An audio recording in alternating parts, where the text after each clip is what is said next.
We are back on Get Up. Let's do some mic drops with our general manager, Mike Tannenbaum. All right, I'm looking at the Dallas Cowboys on my screen. Give me a mic drop, Mike T.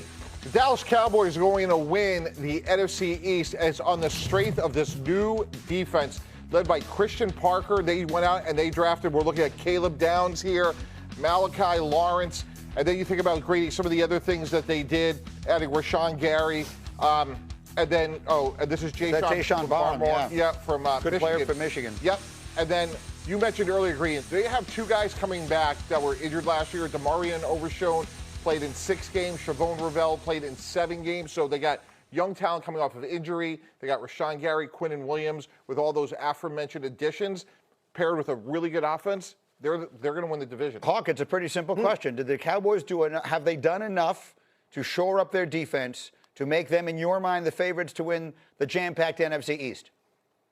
I still think this is the Eagles' division to lose, but I think the Cowboys have done enough to compete. They have definitely bolstered their defense for sure, and the big question still remains, can they get George Pickens back in the lineup sooner rather than later? I love their Caleb Downs pick because he is a safety that can make plays on every single level. He's a savant in football. He's a day-one leader for a defense that we saw week in and week out on your show, Greeny. We saw busted coverages from this defense. So they will definitely be better, but I think there's still questions remain around George Pickens, and I still think the Eagles are the best team in the division. Dan, I really liked how they maneuvered their way. If you had told me Caleb Downs was going to be available at number 11, I would not have expected it, and I don't know that they expected it either. They were very worried the Giants were going to take him at 10, so much so that they tried to trade up to 9 with the Cleveland Browns, couldn't get it done, and then once the Giants passed on him, they had to make that small move up one spot to make sure they got him. They think he's a guy that can solve a lot of problems because of his football IQ, the way he can get things organized on the back end. You have a first-time defensive coordinator, Christian Parker, who they're very high on, but he's never called the defense before in games, so we really don't know how that's going to go. What we do know is he's involved in figuring out what kind of players they need to draft for the defense he wants to run, and so those additions were targeted. Look, I'm not an evaluator, I'm a fan, but if you told me right now Caleb Downs is going to wind up being the best player in this draft, I would not be surprised. I don't think that would be an upset. If he played a different position, I think he would have been the first player off the board after Fernando Mendoza. He was that highly thought of. I just think that the position made it different, so the Cowboys, I think, may have gotten themselves a steal there. So that's Dallas on one side of this.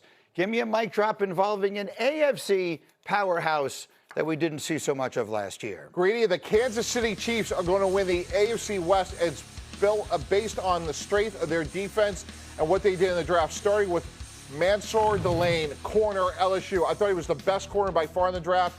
He can play man-to-man, has great ball skills. We know they lost Trent McDuffie, Jalen Watson, and Josh Williams. And as you said, Greeny, teams tell you what they are in draft. They knew they needed help on defense, and then he took Peter Woods right here from Clemson, great defensive tackle. They also added R. Mason Thomas, so they added 3 meaningful pieces to a defense. And you pair that with hopefully a healthy Patrick Mahomes, they should be right back where they're. So I borrowed this line, or stole it, however you wanted to find, from our friend Teddy Bruschi, who said to me, NFL teams lie to you all the time. They lie to you all the time. And then every once in a while, they tell you the truth. And the draft is one of those times. They tell you with their actions the truth. And what they told us this past weekend was they know their defense wasn't good enough. And you just heard Mike talk about how they addressed it. The corner, the defensive tackle, the pass rusher, add to that the corner that they got in the trade earlier in the offseason, and all of a sudden you say to yourself, maybe Kansas City is looking pretty good. They need playmakers on that side of the ball. It's very complimentary of their defensive coordinator, Steve Spagnuolo, to constantly say, oh, well, he can coach them up. He can get the most out of these guys. That doesn't mean Steve doesn't want to have some studs that you draft in the first round that, you know, that are already pretty well coached up. So they knew what they needed to do. Their season will rise and fall on the health and effectiveness of Patrick Mahomes. When can he come back? When can he look like himself?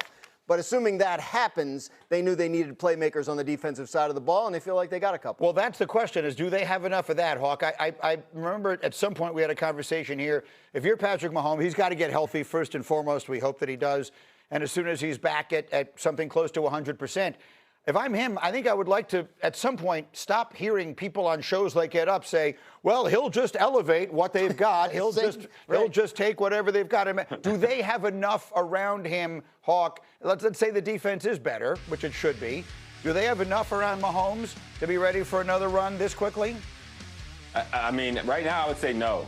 right? To your point, Mahomes is coming off of an injury. There's been some rumblings about Tyreek Hill also coming off of a pretty bad knee injury. I mean, when I went into this draft, I knew they needed weapons on defense, and they did a beautiful job of addressing that.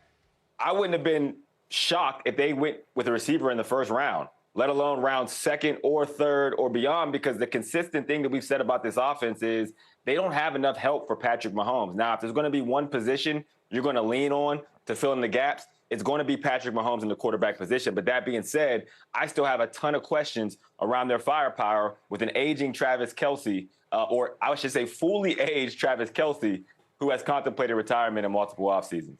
Yeah, it's just, I mean, it was time, though. Like, they spent first-round picks on offense. Xavier Worthy, right? Josh Simmons. Like, it was time to address the defense in a meaningful way. And I think there are still some receivers out there that could have an impact. Exactly. And as Hawk mentioned, there's some around the league. I think it'll be Tyreek Hill, but it could be Jawan Jennings. I mean, there's plenty of guys, Deebo Samuel. So if they need a receiver, they could find one. I would have bet anything you wanted they were going to take Jordan Tyson. That's what I thought they were going to do. When they traded up? Yes, yeah. When they moved up, I thought they were moving up to take him. So the fact that they went defense there, they traded up to go defense. They knew what they needed. Everything that you needed to know. Okay, there's something else you absolutely need to know if you're a sports fan today. And that is that later today, former NBA player and assistant coach Damon Jones is expected to plead guilty in a case that saw the arrest of more than 30 people, including reputed mobsters and NBA coach Chauncey Billups and NBA player Terry Rozier. There are two cases here, wire fraud and money laundering. Jones is charged in both. He's accused of luring players into rigged poker games and also giving bettors inside injury information. He would be the first player involved in this case to plead guilty. Also, yesterday, attorneys for Rozier filed a motion to dismiss his case, but that got overshadowed when federal prosecutors said they had new evidence that Rozier solicited and received a bribe and that they plan to file additional charges. So this thing continues to spiral, and we bring in our ESPN legal analyst, Ryan Smith, whom we've not seen in a while. Ryan, thank you for getting up with us here this morning. What are we going to learn from today's hearing involving Damon Jones? Greeny, the biggest thing is Damon Jones would get up in court and most likely, if he's pleading guilty, admit to what he did wrong in this case and admit elements of the prosecution's case. This is a big deal because you look at this and the judge will ask him if he understands what he's doing to make sure he understands what he's giving up, the right to a trial, the right to contest the prosecutor's claims.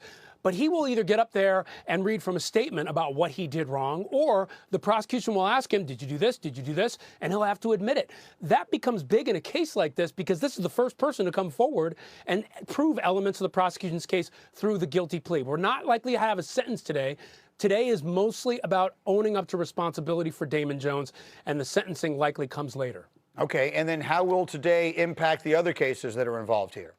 That's what makes this so interesting. It depends on what he says. His lawyer previously said he's not cooperating. That could be big for the other defendants. If he's not cooperating, he's not testifying against them. You can understand why you might not cooperate in a case like this involving mob figures.